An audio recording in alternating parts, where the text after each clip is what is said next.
지난번에 그 미국과 북한 정상회담이 싱가포르에서 있었을 때 그 회담을 마치고 트럼프 대통령이 나오면서 김정은에게 자기 경호용 차를 이렇게 보여주면서 좀 자랑했다고 그러나요? 이게 내가 타고 다니는 경호용 차라고 이렇게 보여준 적이 있습니다. 여러분 그 장면을 뉴스에서 보셨는지 모르겠어요. 근데 그 경호용 차 이름을 비스트라고 부릅니다. 짐승 비스트라고 부르는데 모든 이 가능성 있는 테러로부터 지키기 위해서 아주 잘 만들어진 경호용 차입니다. 유리가 모든 총알과 슈루탄을 견뎌낼 수 있는 방탄 유리일 뿐만 아니라 타이어가 터져도 60마일로 달릴 수 있대요. 타이어가 다 터져도 그냥 60마일로, 보통 하이웨이에서 달리는 그런 속도로 달릴 수도 있고, 그 다음에 이 화학 가스도 침범하지 못하도록 완전히 이 밀폐된 공간에서 이렇게 안전을 지키는 그 차량이 그 비스트라고 하는 차량이라고 이렇게 자랑했던 기억이 납니다. 그 가능성 있는 테러로부터 지키기 위해서 방탄 혹은 방균의 역할을 하는 그런 경호용 차가 있듯이 우리에게도 수도 없이 가능성이 있는 영적 테러로부터 우리는 믿음의 방패를 가져야 한다라고 오늘 사도 바울은 우리에게 권면하고 있습니다.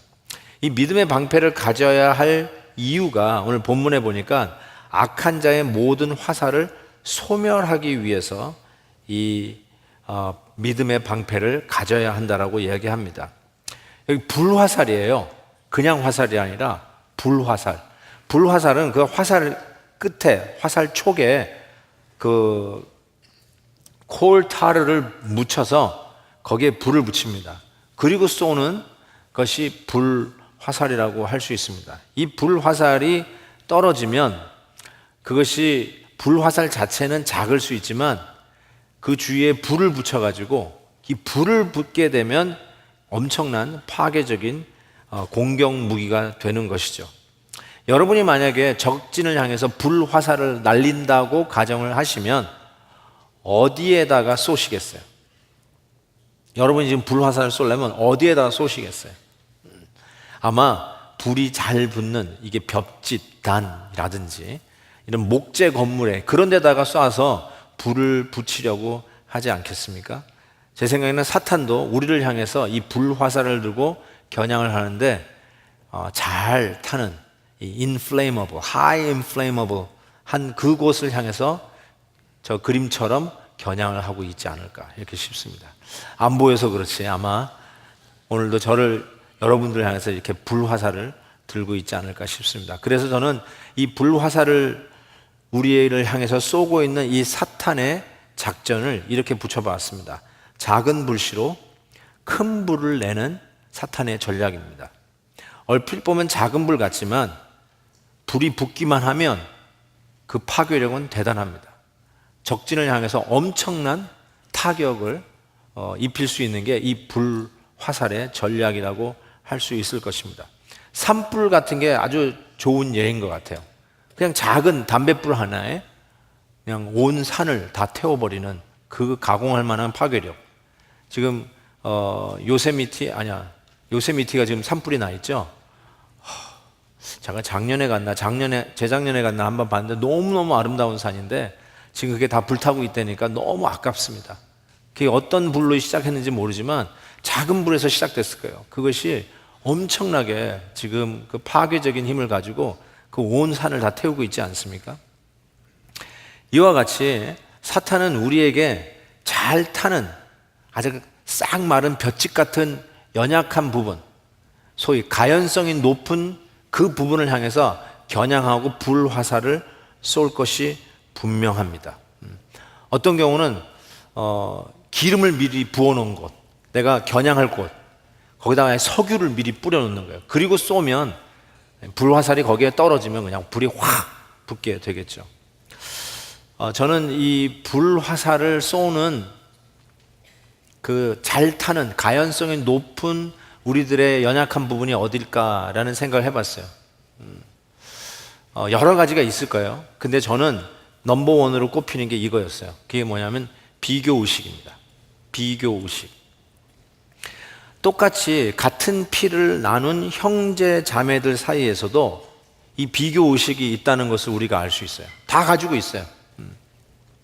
특별히 부모님이 지혜롭지 못하면 우리는 장남이 최고야, 우리 집은 딸내미 뿐이 없어 하면서 이렇게 편애를 하는 지혜롭지 못한 부모님이 있다면 더더욱다나 형제들 간의 이 비교의식은 더 크게 드러나게 될 것입니다. 비교의식이 꼭 나쁘다고는 할 수 없어요. 왜냐하면 선한 경쟁력을 일으키는 동기부여도 줄 수 있기 때문에 그렇습니다. 그러나 이 비교의식에 사탄이 불화살을 쏘서 맞추면, 그 불이 붙기 시작하면 이거는 완전히 부정적이고 파괴적인 아주 불로 번질 가능성이 큽니다. 실은 사탄이요, 성경에 보면 가인에게도 이 비교의식의 불화살을 쐈다라고 저는 생각합니다. 창세기 4장에 보면 아벨은 자기의 양의 첫 새끼와 그 기름으로 드렸더니 여호와께서 아벨과 그 제물을 받으셨으나, 여기 보세요, 가인과 그의 제물은 받지 아니하신지라. 비교하건대 가인이 몹시 분하여 안색이 변했다, 이라고 얘기했어요. 그 비교해보니까 동생 건 먹고 자기 건 안 받으니까 벌써 여기에서 비교의식을 가지고 있는, 여기에 불화살이 쏘여진 거라고 저는 생각해요. 여러분,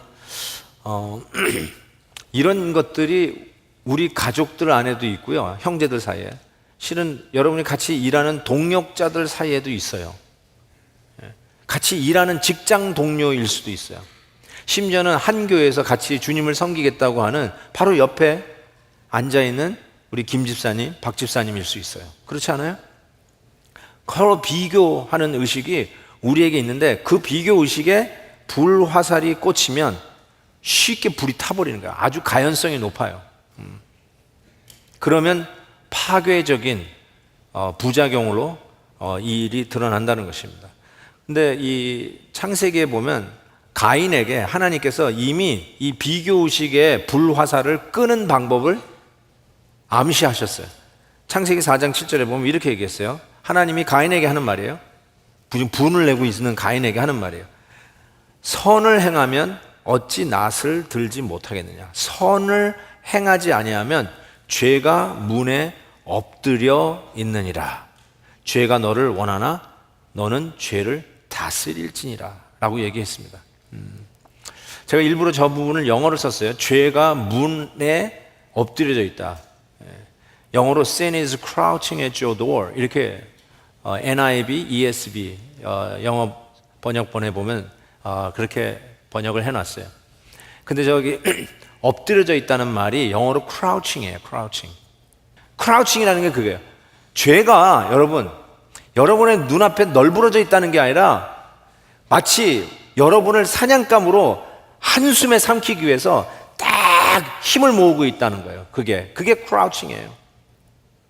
이렇게 우리를 향해서 불화살을 쏘고 어떡하든지 우리를 낚아채려고 할 때 어떻게 해야 되냐면 선을 행하라. 그러면 너는 죄를 다스릴 것이다. 이걸 의역을 하겠습니다. 선을 행하기 위해서 바쁘면 죄를 다스릴 수 있어요. 바쁘다는 말을 제가 여기다 일부러 삽입해서 여러분에게 이해를 돕고자 해요. 왜냐하면 죄는 한가로울 때 찾아와요. 여러분에게 과로를 하라고 하는 말이 아니라 정말로 주님의 일에 바쁘십시오. 선한 일에 바쁘십시오. 저도 바쁘다는 말을 제일 많이 듣는데요. 목사님 바쁘시죠? 예, 바빠요. 근데 바쁜 게 어떤 유익이냐면 죄를 지을 시간이 없어요. 주님의 일을 바쁘면 죄 지을 시간이 없어요. 여러분, 다윗 왕이 밧세바를 범하고 그의 남편을 살인의 현장으로 몰아넣는 끔찍한 죄를 졌는데, 그 죄가 왕궁을 한가히 논일 때였어요. 여유가 있을 때, I have time to kill. 어쩌지? 야, 이 시간을 어떻게 그냥 킬링하지? 이런 사람은 죄를 짓게 돼 있어요. 정말 그래요. 타이탄 스케줄이라고요? 타이탄 스케줄에 주의 일에 사인업 하세요. 더 주일에 열심히 바쁘세요. 최선을 다해서 뛰세요. 그리고 잠을 잘 때 나가 떨어지세요. 그냥 푹 주무세요. 여러분, 우리에게 이 불화살을 쏴서 쉽게 불탈 수 있는 것이 비교 의식뿐만 아니라 우리가 잘 아는 대로 성욕, 물욕 이런 것도 있을 거예요. 정말 이런 수많은 것들이 우리 안에 내재되어 있어요. 성욕을 파괴적으로 쓰도록 불붙이는 불화살을 다스리십시오. 물욕에 불부터 투기와 쉽게 돈 버는 일에 내 인생을 불태우지 않도록 정말 이러한 이 불화살을 끄는 일에 신경을 쓰십시오. 자, 여러분 삶 속에 가연성이 높은 high inflammability, 정말 그런 부분이 뭔지 여러분이 잘 아실 거예요. 저는 이 비교의식이라고 넘버원으로 꼽았는데 그것은 공동체를 향한 생각 때문에 제가 비교의식을 넘버원으로 꼽았어요. 왜냐하면 사탄의 전략이 작은 불씨에서 큰 불을 일으키는 전략일 뿐만 아니라 오늘 본문 말씀에 이와 같은 말씀이 있어요. 모든 불화살을 쏘는 게 사탄의 전략이에요. 즉 일제히 총 공격하는 것이 사탄의 전략이에요.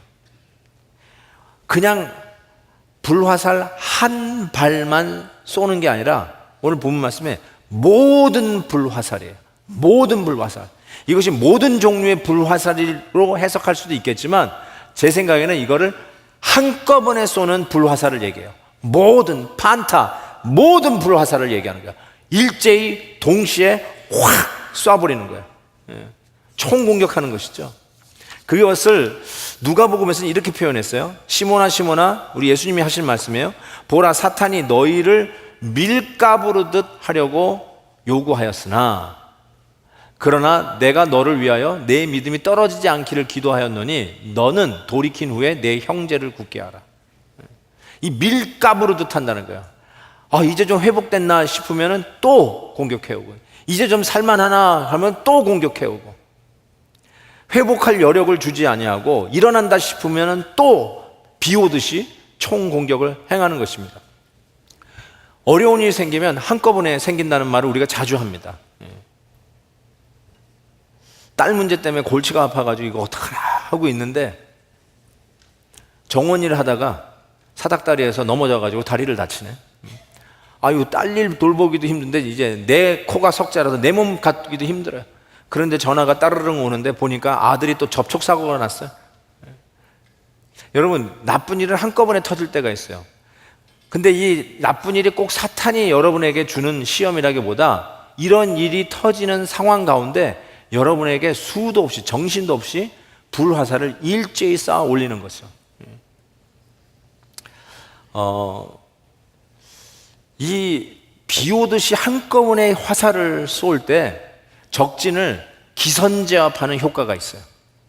저 적들이 막 오려고 할 때 이 화살을 일제히 쌓아버리는 거예요. 그래서 아예 싸워볼 기력도 챙기지 못할 때 미리 제압하는 사탄의 전략인데, 자, 저 불화살을 우리가 막아내기 위해서 필요한 게 뭐냐면 믿음의 방패라고 하는데, 로마 군인들이 가지고 다니는 방패는 자기 수호용 피자 사이즈, 라지 피자 사이즈만한 자기 수호용 방패가 있었는데 그걸로는 저걸 못 막아요.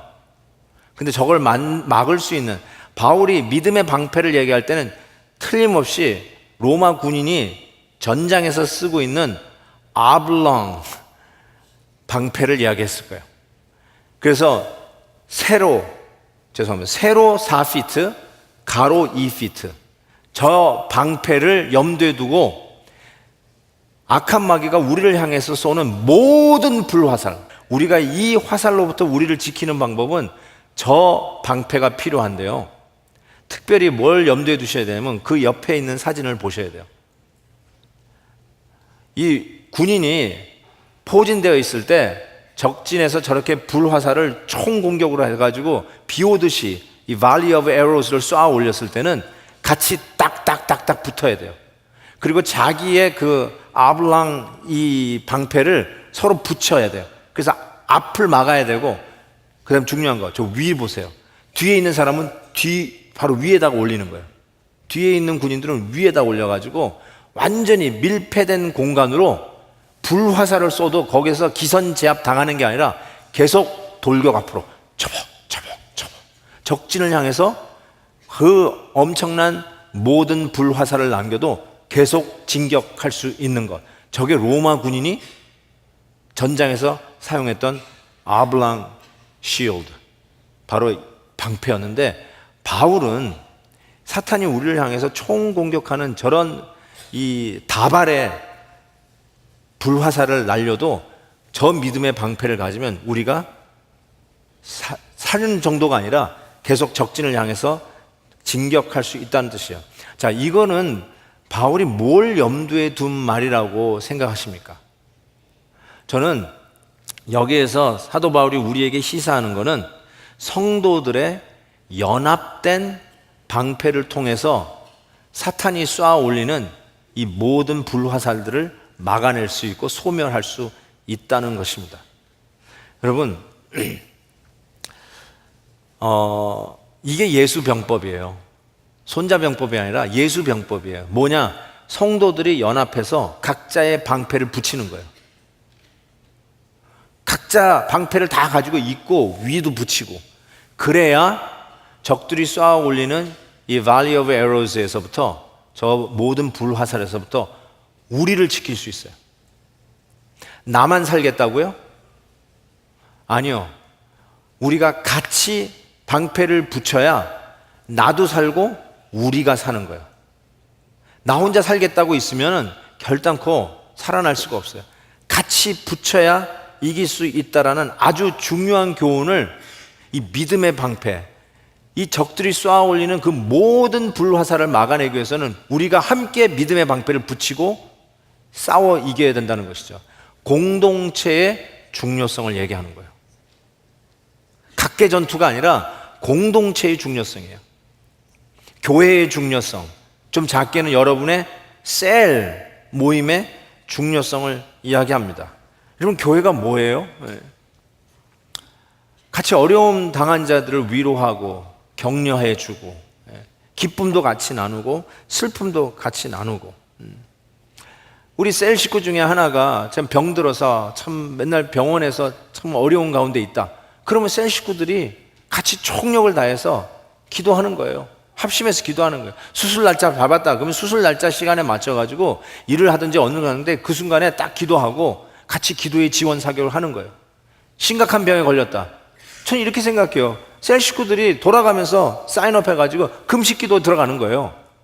먼데이는 김집사, 화요일은 박집사, 이런 식으로 우리 셀 식구, 우리가 아픈데, 우리 지체가 아픈데 같이 기도해주면서 응원해주고 지원 사격하는 것이죠. 이게 공동체가 아니고 무엇이겠습니까?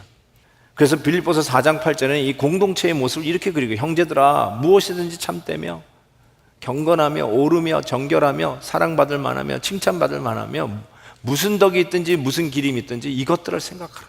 공동체 안에서는 이런 긍정적이고 함께 사는, 함께 일어나는, 함께 위로하고 함께 기쁨도 나누는 바로 이런 것들을 생각하면서 서로 받들어 줘야 하는 것을 이야기합니다. 이 공동체의 중요성을 이 시대에 얘기하는 것은 약간 좀 시대를 거스린다는 느낌을 제가 부인할 수가 없어요. 왜 그러냐면 이미 C.S. 루이스가 예언 아닌 예언한 대로 그의 책 영광의 무게라고 하는 책 첫 페이지에 이렇게 되어 있어요. 그대로 옮겨보면요, 오늘날 선량한 사람 20명을 찾아 최고의 미덕이 무엇이라고 생각하는지 묻는다면 그중 19은 809 비이기심, unselfishness라고 답할 것이다. 하지만 과거 위대한 그리스도인들에게 같은 질문을 던졌다면 거의 대부분 사랑이라고 답했을 것입니다. 어떤 차이가 있는지 아시겠습니까? 이렇게 얘기했어요. 소극적 용어가 적극적인 용어를 대체했다라고 C.S. 루이스는 얘기합니다. 여러분, 옛날에는 옛날 성도님들은 가장 중요한 신앙의 가치관이 뭐냐면 자기 희생이었어요. self-sacrifice. unselfishness가 아니라 sacrifice. 그게 사랑이에요. 적극적인 용어죠. 근데 요즘 크리스찬들은 뭘 얘기하냐면 unselfishness. 소극적 단어로 바뀌었다고 하는 거예요. 옛날엔 남을 위해서 적극적으로 희생하는 것이 중요한 가치였다면 요즘은 나만 비이기적이면 it's okay. 쉽게 해서 남에게 해를 안 끼치면 그것으로 기독교인으로서 충분하다라고 생각한다는 거예요.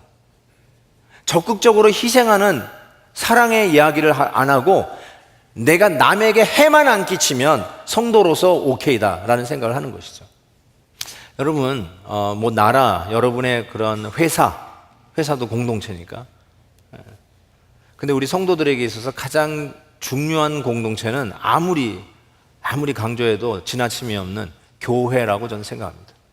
교회와 더불어 살고 교회와 더불어 죽습니다. 진짜 신앙인들은 교회와 더불어 살고 교회와 더불어 죽습니다. 교회가 하도 많아가지고 이 교회 아니면 딴 데에 가지 그렇게 얘기하시는 분도 혹 있을 수 있겠지만 진짜 신앙인은 교회와 더불어 살고 교회와 더불어 죽습니다. 왜냐하면 공동체가 정말로 중요하다는 것이에요. 이 오늘 말씀에 사탄이 쏘아 올리는 펜타, 이 불화살들, 이 모든 불화살을 막아내기 위한 믿음의 방패는 여러분 혼자 살겠다고 나 이 방패 하나만 들고 살면 되지 나 혼자 신앙 지키면 되지 교회가 어렵든 말든 일단 나부터 살고 봐야지. 이게 아니라 그렇게 해서 사는 게 아니라 불화살을 막을 수 있는 길은 성도들이 함께 방패를 잇대어서 막는 방법뿐이 없다는 거예요. 그게 집중해서 쌓아 올리는 사탄의 공격을 막을 수 있는 길이라고 가르쳐 주는 것이에요. 한 가지 우리가 더 염두에 둘 것은 아까 그 잇대어서 방패를 전부 다 했는데 이게 몸을 다 가리는 거예요. 그 말은 옆에 같이 방패를 받들고 있는 성도들을 방패 밖으로 밀어내지 말아야 돼요. 막 밀어 이렇게. 야, 너는 안 되겠어. 밀어. 그러면 엉덩이 맞아요. 엉덩이 와서 화살이 맞아. 그리고 막 이렇게 발 맞으라고 이거 또 올려. 그럼 발도 찍혀요. 그러니까 잘 막아야 돼요. 성도들의 연약함을 노출시키지 말아야 돼요. 그게 방패를 잇대는 방법이에요. 같이 다 그 방패 뒤에 숨어야지 누구를 방패 밖으로 밀거나 방패를 노출시키면 안 돼요. 왜냐하면 하나가 뚫리면 다 뚫려요. 나만 살면 되죠? 아니요. 나만 못 살아요. 하나 죽으면 다 죽어요. 그래서 시편 64편에 이런 말이 있어요. 그들이 칼같이 자기 혀를 연마하여 화살같이 독한 말로 겨누고 숨은 곳에서 온전한 자를 쏘며 갑자기 쏘고 두려워하지 아니하는도다. 불화살이 막 날라올 때 그 성도들을 그 화살 바지하라고 그 앞에 노출시키지 말란 말이에요. 험담하지 말라는 거예요. 성도들을 지켜주라는 거예요. 연약함이 있어도 좀 붙잡아 주라는 거예요. 지켜주라는 거예요. 프라이버시 좀 지켜주세요. 연약함을 좀 지켜주세요. 시편 5편에 이런 말이 있어요. 여호와여 주는 의인에게 복을 주시고 보세요. 방패로 함같이 은혜로 그를 호위하시리이다. 우리 하나님도 우리를 방패로 우리를 지키시는데 하나님 우리를 어떻게 지키는 줄 아세요? 바로 믿음의 방패. 성도들이 서로 연합해서 서로의 약점을 노출시키지 않냐고 막아줌으로써 그게 바로 이 악한 마귀가 우리를 향해서 쏘는 그 모든 불화살을 막아내는 믿음의 방패예요. 그런 의미에서 이 공동체가 서로 받들어주고 같이 기다려주고 같이 위해서 기도해주고 같이 손붙잡고 방패를 서로 잇대어 사탄이 날리고 있는 불화살을 막아내는 것이 얼마나 중요한지 몰라요. 그래서 빌립보서에서는 이런 말씀하죠. 그러므로 그리스도 안에 무슨 권면이나 사랑의 무슨 위로나 성령의 무슨 교제나 긍휼이나 자비가 있거든 보세요. 마음을 같이하여 각각 자기보다 남을 낮게 여기고 각각 자기 일을 돌볼 뿐만 아니라 당연히 자기 일은 자기가 돌봐야죠. 다른 사람의 일을 돌보아 나의 기쁨을 충만하게 해. 이게 바로 교회의 비밀 아니에요? 이게 바로 믿음의 방패를 서로 잇대는 방법 아니겠습니까? 불만이라고요? 답답하다고요? 그래도 악을 선으로 이겨야 되지 않습니까? 로마서에 주신 말씀처럼 악에게 지지 말고 그래서 뜻이 안 맞는다고 그냥 잘라버리고 뽑아버리지 말고 악에게 지지 말고 선으로 악을 이기라. 서로 협력하고 같이 붙들어줄 때 실은 우리가 이게 같이 사는 비결이라는 거예요. 여러분 한번 생각해 보세요. 삼위일체 하나님도 커뮤니티예요. 하나님은 한 분이시기 때문에 무슨 공동체가 있을까 싶을지 모르지만 성부, 성자, 성령 커뮤니티예요. 근데 이 커뮤니티에서 성자 예수 그리스도가 이탈합니다. 이탈하는 이유가 무엇이냐면 저와 여러분의 죄를 예수 그리스도가 짊어지십니다. 죄에 대한 대가는 사망입니다. 죄에 대한 심판을 받기 위해서 거룩한 하나님의 공동체에 있을 수가 없어요. 이탈해서 결국 우리의 죄를 걸머지시고 십자가에 못 박혀 죽으십니다. 그 이유는 뭐냐면 죄로 말미암아 파괴된 공동체, 공동체의 파괴는 죄의 당연한 응징입니다. 심판입니다. 공동 가정이 깨어지고 교회가 깨어지는 것은 죄에 대한 심판이에요. 깨어질 수밖에 없어요, 죄를 지으면. 그런데 예수 그리스도께서 그 죄, 공동체를 파괴하는 그 죄를 걸머지고 십자가 지신 이유는 바로 깨어진 공동체를 다시 회복하는, 하나 되게 하는 바로 그 은혜를 교회가 누리게 되었다는 뜻이에요. 그러니까 우리 성도들은 당연히 깨어진 공동체를 회복해야 할 의무가 있습니다. 왜냐하면 저와 여러분의 죄, 공동체를 파괴할 수밖에 없는 그 죄의 대가를 예수님이 십자가에서 갚으셨기 때문에 그렇습니다. 사랑하는 성도 여러분, 그래서 우리 옆에 있는 분들이 참 중요한 것 같아요. 이 안에 나는 내가 교회 별거 하는 게 있겠나? 목사님도 내일은 뭐를 태우고 그냥 조용히 왔다가 조용히 간다 라고 생각하시는 분도 있을 수 있을 거예요. 교회가 커지는 것의 부작용 중에 하나가 익명을 가지고 조용히 편하게 신앙생활 한다는 거예요. 편하게 신앙생활 한다는 거예요. 혹시 이 가운데 그런 분이 계신지 모르겠어요. 나는 편하게 왔다 갔다 할랜다. 근데 여러분, 오늘 말씀에 비하면, 오늘 말씀에 비추면 그런 행동은 맞는 행동이 아니에요. 왜냐하면 같이 죽고 같이 사는 거예요. 여러분의 그 아블랑 쉴드가 필요해요. 여러분의 방패가 이때여줘야 돼요. 여러분이 안 되면 거기 구멍이 나 있어요. 같이 맞대줘야 돼요. 그래서 같이 사셔야 돼요. 나 혼자 살겠다고 하지 마세요. 나 혼자 산다고요? 그럴 수도 없고 같이 죽는 방법이에요. 같이 살기 위해서는 같이 잇대야 돼요. 서로의 동력의 관계를 가져야 돼요. 서로 한 공동체를 세우는 의식들을 가져야 한다고 믿습니다. 그러면 여러분 한번 생각해 보세요. 저쪽에서 불화살이 정말 징그럽게 그런 불화살이 우리를 향해 날려와도 딱 믿음의 방패를 탁탁탁탁 연결해 가지고 no problem 앞으로 진격 돌격 앞으로 척척척척 아싸 퉁퉁 탕탕 퉁퉁 막 맞아도 no problem 착착착착 탁탁탁탁. 영화를 하나 찍고 싶은데 어쨌든 이렇게 하면 얼마나 신나는 거예요. 성도들이 함께 연합하는 거. 참 그 모습 보고 싶어요. 우리 베델이 그런 교회일 줄 믿습니다. 나는 혼자 놀 거야. 제발 그런 분이 없으면 좋겠습니다. 우리 같이 믿음의 방패를 잇대어서 예수 그리스도의 이름으로 멋있게 행진하는 그리스도의 군사들로 승리의 깃발을 올리는 우리 베델 성도들 되시길 주의 이름으로 축복합니다.